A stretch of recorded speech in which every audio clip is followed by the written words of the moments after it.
The signal from beyond.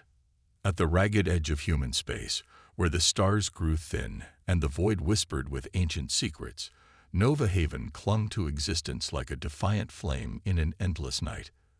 The colony wasn't much to look at. A cluster of industrial modules, habitat domes, and mining facilities spread across the surface of a planetoid rich in rare minerals, but poor in atmosphere. Yet to the 5,000 souls who called it home, it was everything. Captain Alina Reyes stood at the panoramic window of Nova Haven's command center, her dark eyes fixed on the distant stars. 17 years of service in the Colonial Defense Force had etched lines around her eyes and streaked silver through her black hair, but had done nothing to diminish the fierce intelligence that had carried her through countless crises. Something about the endless void seemed different tonight, restless, as if the darkness itself was holding its breath. "Captain, we're picking up something unusual." Communications Officer Jimenez's voice broke through her contemplation. Rice turned, moving with the careful precision that defined her every action. "Define unusual, officer." "A signal, ma'am. Faint but persistent. Not matching any known format in our database." Jimenez's fingers danced across his console, pulling up visual representations of the waveform. "It's coming from deep space, well beyond our normal scanning range. We only caught it because of the new array upgrades." Rice leaned over his shoulder, studying the strange, undulating pattern. In 17 years, she'd never seen anything quite like it. Is it natural? Some kind of pulsar or quasar emission? Dr. Keller, the colony's chief scientist, shook her head. The woman's pale face was illuminated by the blue glow of the screens, making her look almost ghostly. "No natural phenomenon creates patterns with this level of complexity. This is artificial, Captain. Someone, or something, is broadcasting." "First contact?" Security Chief Ortega asked, tension evident in his broad shoulders. His hand unconsciously moved to rest on his sidearm. "Let's not jump to conclusions," Rice cautioned, though the possibility sent an electric current through the room. Humanity had expanded across hundreds of star systems in the past century, yet true alien intelligence remained frustratingly elusive. "How long until we can decode it?" Keller's expression was grim. "That's the thing, Captain. We already have." The message repeats in a mathematical sequence that translates across any language barrier. It's a distress signal. The command center fell silent. A distress call from the unknown depths of space, from a sender who couldn't possibly know humans would receive it, let alone understand it. The implications were staggering. "Play it," Rice ordered. The speakers hissed with static before a series of tones filled the room, rising and falling in an alien cadence that somehow conveyed desperation even without words. The hairs on Raya's arms stood on end. "There's more," Keller said quietly. "Embedded in the signal are coordinates. They're heading this way, Captain. Whoever sent this, they're coming to Nova Haven." In the days that followed, Nova Haven transformed. Emergency protocols were activated, defenses readied, and supplies stockpiled. Yet there was an undercurrent of excitement beneath the fear, the possibility of first contact, of answering a call that had traversed the stars. Rice ordered round-the-clock monitoring of the approaching vessel. Information trickled in slowly. It was massive, easily 10 times the size of the largest human colony ship. Its propulsion system operated on principles their scientists could barely comprehend. And it was damaged, trailing a plume of radiation and debris that told of catastrophic systems failures. 7 days after the initial signal, the vessel dropped out of faster-than-light travel at the edge of their system. Close-range scans revealed a ship that defied human architectural logic. Asymmetrical, with sweeping curves and geometric structures that seemed to fold in on themselves. Parts of it were clearly broken, with entire sections open to the vacuum of space. "They're hailing us," Jimenez announced, his voice hushed with awe. The command center's main screen flickered to life, and humanity had its first glimpse of an alien intelligence. The being had 4 eyes arranged in a diamond pattern on a face that was vaguely insectoid yet disturbingly mammalian. Its skin, if it could be called that, shimmered with iridescent patterns that shifted as it moved. "We seek sanctuary," the alien said in halting, synthesized English. Their computers had clearly been analyzing human transmissions. "We flee. Extinction." Questions poured forth, but the answers that came painted a picture more horrifying than anything in humanity's darkest fiction.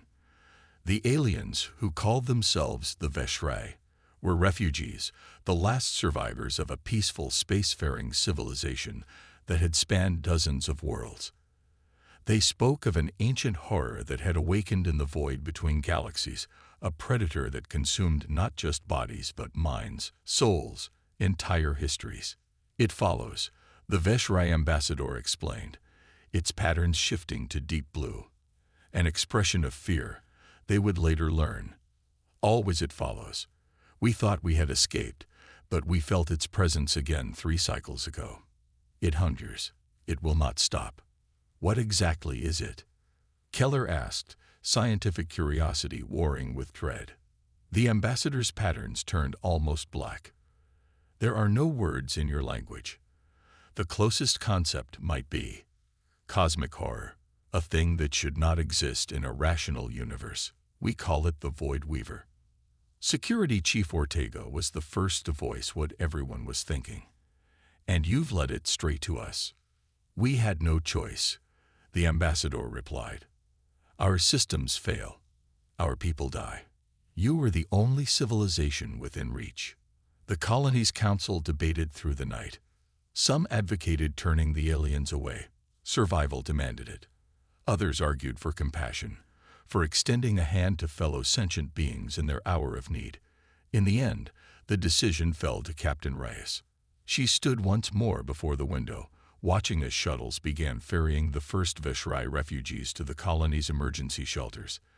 They came with gifts, advanced technology, scientific knowledge, and grave warnings about what pursued them.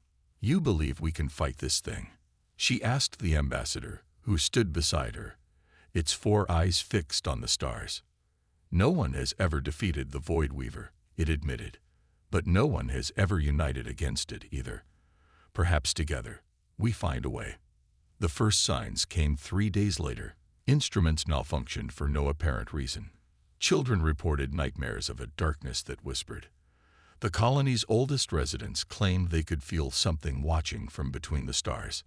Dr. Keller burst into the command center during the night cycle, her usual composure shattered. "Captain, you need to see this."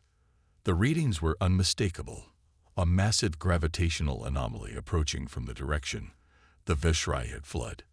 But it wasn't a ship, wasn't a celestial body of any kind they recognized. It was as if space itself was folding, warping around something that their sensors couldn't properly detect. "How long?" Reyes asked, her mouth suddenly dry. "At current velocity, 36 hours. Keller's hands trembled as she adjusted the display. "But Captain, that's not the worst of it. Look at these neural scans of colonists near the outer sectors." The brain activity patterns were disturbing. Spikes in regions associated with primal fear, with areas that processed visual information showing activity even in sleeping subjects. "It's already reaching us," Keller whispered. "Whatever this thing is, it's affecting our minds before it even arrives." That night, standing on the observation deck with the colony spread out below her and infinite darkness above, Captain Reyes felt it too. A presence vast and cold and unutterably ancient. Something that had existed before her species had crawled from the oceans, something that would remain long after the last star winked out. And it was coming. The HFY ambassador approached, its movement patterns conveying urgency. "Captain Reyes, we have detected the Void Weaver's approach. It moves faster than we anticipated." "What can we do?" Reyes asked, her hand unconsciously clenching into a fist. "Prepare your weapons, though they will not harm it in conventional ways," the ambassador said. "Strengthen your resolve, because it will attack your minds before your bodies. And pray to whatever gods you have, for we will need all possible help." As if in response to these words, the stars directly above Nova Haven seemed to flicker, then dim, not one by one, but in a spreading pattern, as if something vast was passing before them, blotting them from view. "It comes," the ambassador whispered, its patterns fading to near black. "The Void Weaver has found us." Reyes activated her comm unit. "All personnel to battle stations. This is not a drill. I repeat, this is not a drill." Across Nova Haven, alarms began to wail. Civilians rushed to designated shelters while defense forces manned weapons that had never been fired in anger. In the command center, screens flickered with interference as systems struggled against an influence they weren't designed to combat. Through the observation window, Reyes watched as darkness spread across the stars, not as a solid object, but as a rippling absence, a tear in the fabric of reality itself. And as she stared into that spreading void, for just a moment, she could have sworn it stared back. The battle for Nova Haven was about to begin. When darkness falls, the darkness that descended upon Nova Haven was unlike anything humanity had ever faced. Not a physical blackness, but something deeper, a fundamental wrongness that made reality itself seem thin and fragile. The colony's external cameras showed it first, a vast, shifting absence that moved like liquid smoke across the stars, engulfing them one by one until nearly half the sky had vanished. In the command center, systems failed in cascading waves. Screens flickered between static and nightmarish images that no one had programmed, landscapes of twisted geometries and impossible structures that hurt the mind to look upon. "Defensive grid at 30% capacity and falling," reported Lieutenant Chen, her voice steady despite the sweat beading on her forehead. "Whatever this thing is, it's affecting our systems directly." Captain Reyes gripped the edge of the command console, fighting against a sudden vertigo that threatened to overwhelm her. Around the room, she saw other officers doing the same, fighting not just against failing technology, but against their own perceptions. "Launch the drones," she ordered. "Let's see what we're dealing with." Dozens of remote-controlled observation units shot from their launch tubes, arcing out toward the advancing darkness. On the main view screen, their camera feeds showed the approaching horror in terrifying clarity. It wasn't a solid object at all, but a writhing mass of what looked like living shadow, constantly shifting between forms that the human mind couldn't properly process. One by one, the drone feeds cut out as they penetrated the outer boundary of the entity. The last transmitted image before blackness was of tendrils of darkness reaching toward the camera with unnatural precision. "Conventional weapons aren't going to work against that," Security Chief Ortega stated, the color drained from his face. The Veshrai ambassador's patterns pulsed with rapid flashes of crimson and violet. "The Void Weaver exists partially outside your dimensional understanding. Physical weapons pass through it as if attacking smoke, while energy weapons are absorbed." "Then how do we fight it?" Reyes demanded. "In all our encounters, we found only one vulnerability," the ambassador explained. "The entity must create anchors, physical manifestations, to fully enter a system and feed. If these can be destroyed simultaneously, it forces a temporary retreat." Dr. Keller leaned forward. "Anchors, what would they look like?" "Different in each invasion. Structures of matter twisted into forms that should not exist. They will appear at equidistant points around your colony." As if summoned by these words, the ground beneath Nova Haven began to tremble. Outside the perimeter fences, the rocky surface of the planetoid cracked and bulged upward. From these ruptures rose structures that defied description, towers of stone and metal that bent at impossible angles, surfaces that seemed to ripple despite being solid, formations that the eye couldn't follow without causing immediate headaches and nausea. 7 of them, arranged in a perfect circle around the colony.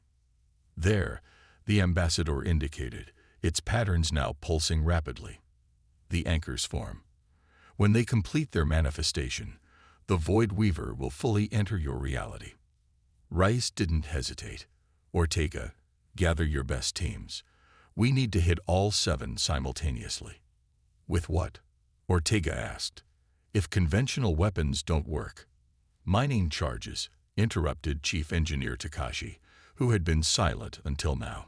The deep core explosives we use for extracting ore deposits. They're designed to fracture reality at a quantum level to separate molecular bonds.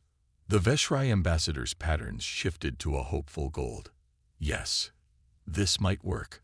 Not to destroy the Void Weaver, but perhaps to sever its connection to this plane. Teams were dispatched immediately, 7 groups of engineers and security personnel, each headed to a different anchor with a payload of mining explosives. They moved through an environment growing increasingly hostile by the minute. The air itself seemed to resist them, thick and viscous in some places, thin to the point of suffocation in others. Gravity fluctuated unpredictably, and worst of all were the visions, each person reporting glimpses of their deepest fears and most private nightmares given form at the corners of their vision. Captain Rise led the team targeting the central northern anchor, pushing through wind that howled with voices that sounded disturbingly human. The structure loomed before them, a twisted spire of what had once been ordinary rock, now bent into geometries that made her eyes water to look upon directly. "Set the charges at the base," she ordered, forcing her voice to remain calm despite the pressure building behind her eyes, a psychic weight that pressed against her consciousness. "Remember, we detonate on synchronized command." Engineer Patel worked with trembling hands, placing the explosive packages against the base of the anchor. "Captain," she whispered, "do you hear them too?" The whispers. Rise had been trying to ignore them, the soft, insidious voices that seemed to speak directly into her mind, promising power, knowledge, salvation if only she would abandon her mission. "Focus on your work, engineer. That's not real." But even as she spoke the words, she knew they weren't entirely true. The presence trying to infiltrate their minds was all too real, ancient beyond human comprehension, intelligent in a way that transcended organic thought. "Charges set," Paddle finally announced. Rise checked the synchronization on her wrist display. The other teams were reporting in, all except Team 3, which had gone silent 10 minutes earlier. "Team 3, report status," she demanded into her comm unit.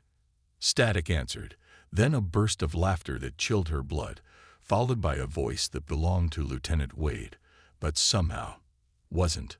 "Why fight it, Captain? It's beautiful once you understand. Let it in.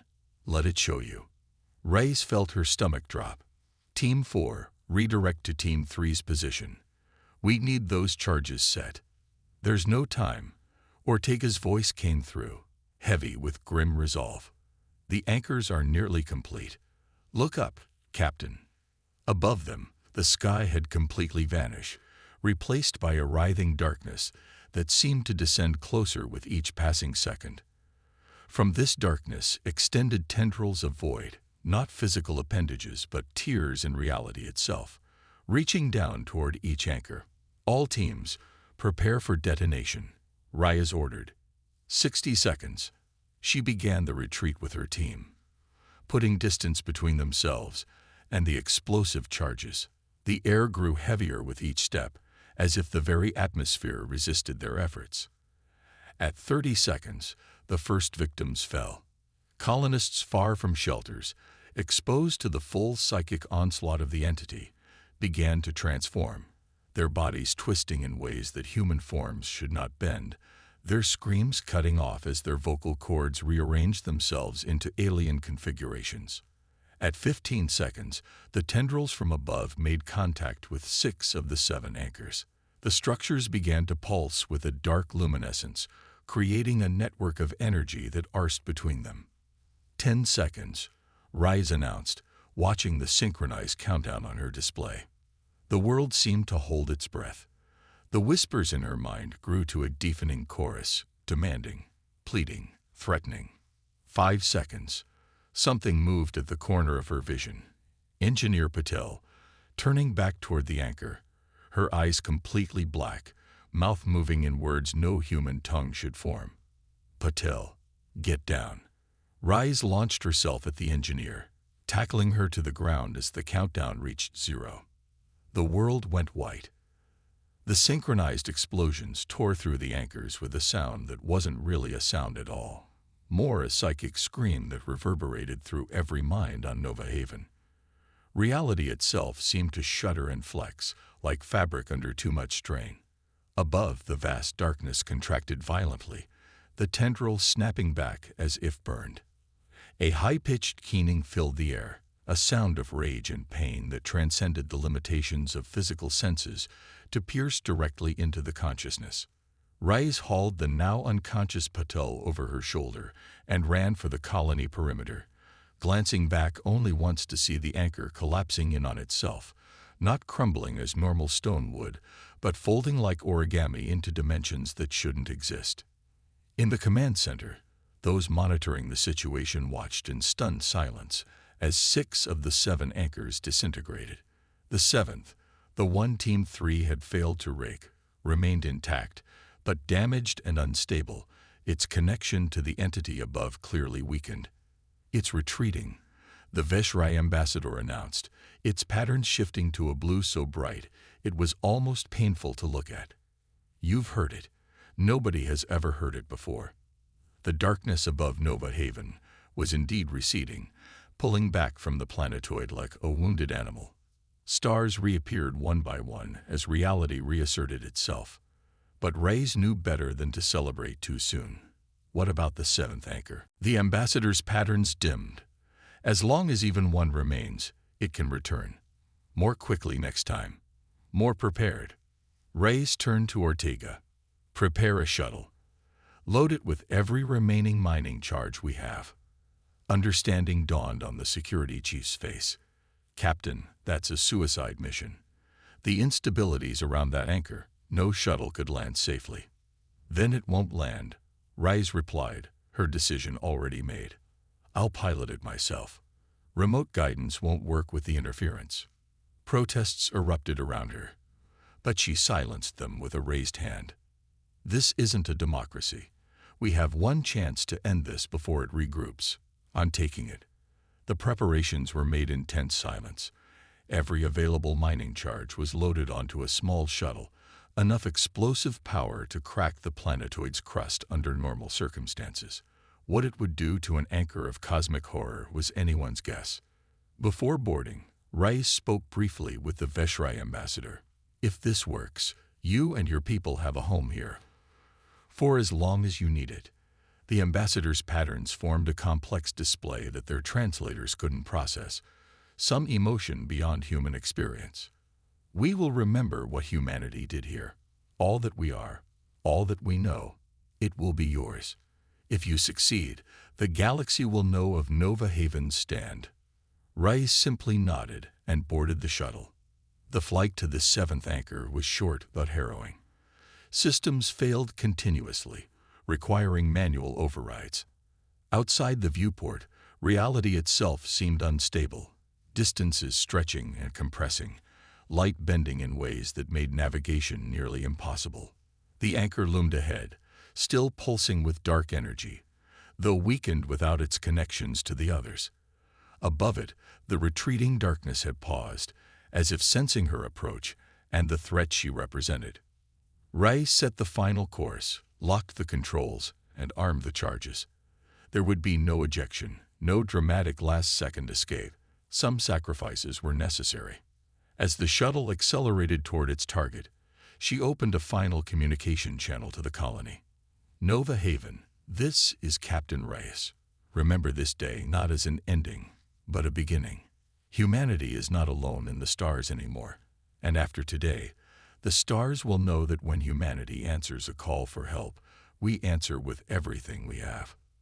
The shuttle struck the anchor at full speed, penetrating its outer layer before the charges detonated. The explosion wasn't just physical. It was a rend in the fabric of reality itself, a counterpoint to the wrongness that the Void Weaver had introduced. The anchor didn't just explode. It unraveled, taking with it a significant portion of the entity still connected to it. Above, the darkness contracted violently, then shot away from Nova Haven at impossible speed, retreating to whatever non-space it had emerged from. In its wake, It left a colony forever changed. The cost had been high. Hundreds dead, many more forever altered by their exposure to cosmic horror. But they had done what no civilization before them had managed. They had fought the Void Weaver, and they had won. In the days that followed, as Nova Haven began the long process of rebuilding, signals arrived from distant star systems, the first responses to their transmissions about the encounter. Among them was a message from Earth Command, initially skeptical but increasingly awestruck as the HFY confirmed every detail of the account. The final words of the message would become famous throughout human space. Captain Alina Reyes and the citizens of Nova Haven have redefined what humanity is capable of. They answered a cry for help from across the stars, and when horror itself came calling, they did not falter. Remember their names. Remember their courage. For today, humanity has proven that even in a universe of darkness, we will always stand as a light. The HFY ambassador, standing in the rebuilt command center as the message was read, turned its 4 eyes to the stars visible through the viewport. Its patterns shifted to a color humans had never seen before, one that the HFY used only in their most sacred texts. "Your Captain Reyes was right," it said softly. "This is not an ending. The Void Weaver will return someday. But next time, it will not find scattered civilizations hiding alone in the dark. It will find us standing together. And we will be ready." Above Nova Haven, the stars shone bright and clear, unmarred by darkness. For now, at least the night was just the night again, vast and mysterious, but no longer filled with immediate horror. And if something ancient and patient still watched from between those stars, it did so with a new emotion it had never experienced in all its eons of existence.